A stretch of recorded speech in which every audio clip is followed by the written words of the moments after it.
कभी कभी हम सोचते हैं किसी ने कुछ गलत किया और कुछ ही दिनों में उसका सब ठीक हो गया। वो खुश है, मुस्कुरा रहा है और हम सोचते हैं क्या सच में कर्म का कोई नियम होता भी है। पर सच ये है, कर्म का हिसाब उसी पर लिखा जाता है, बस उसका परिणाम समय देख कर दिया जाता है।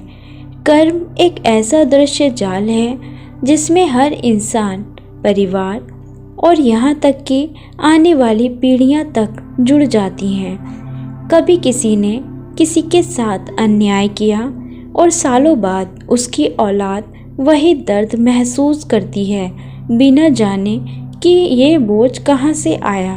कहते हैं ना, कभी कभी हमारे दर्द की जड़ हमारी नहीं होती, वो किसी और के कर्मों की गूंज होती है जो पीढ़ियों तक गूंजती रहती है। कभी तुमने महसूस किया होगा, कभी कोई डर, कोई दर्द, कोई गिल्ट जिसकी वजह तुम नहीं जानते, वो शायद तुम्हारे कर्मों का नहीं, तुम्हारे वंश के अधूरे कर्मों का असर है। कर्म ऊर्जा है, ये नष्ट नहीं होती, बस रूप बदलती है। जैसा बीज बोया जाता है, कभी आज फल देता है, कभी अगले मौसम में, और कभी उस किसान के बच्चों को छांव देता है। उसी तरह कर्म का फल भी अपने समय पर खिलता है। भले ही वो जन्म बदल जाए, पर हिसाब नहीं बदलता। कभी कभी एक परिवार में बार बार वही दुख आते हैं, कर्ज, बीमारी, झगड़े, टूटे रिश्ते। लोग कहते हैं शायद हमारा भाग्य ही ऐसा है, पर सच्चाई ये है कि वो कर्मों की ऊर्जा है जो अब भी मुक्त नहीं हुई।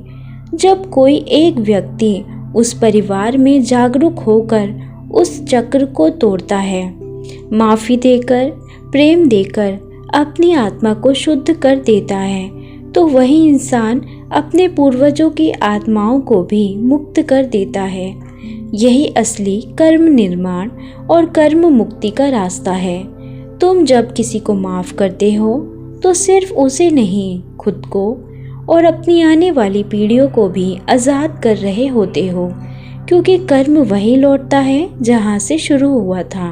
कभी किसी ने कहा था, जो तुम्हें चोट देता है वो तुम्हारा दुश्मन नहीं, वो तुम्हारा दर्पण है। वो तुम्हें दिखाता है कि भीतर अभी कौन सी अधूरी सीख बाकी है। हर दर्द में एक पाठ है, हर अन्याय में एक जागृति छिपी है। कर्म सिर्फ सज़ा नहीं है, ये चेतना की यात्रा है।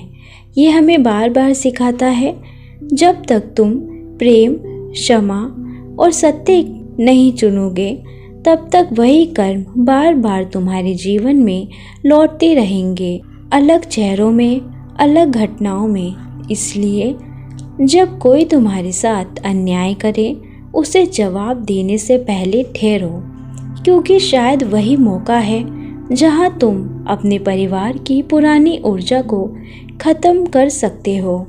अगर तुम माफ़ी दे देते हो तो उस कर्म का खेल वहीं ख़त्म हो जाता है और वहीं से शुरू होती है नई ऊर्जा, नई शुरुआत। कर्मों की चोट पीढ़ियों तक जाती है, पर अगर तुम जागरूक हो जाओ तो उसकी दवा भी तुम ही बन सकते हो।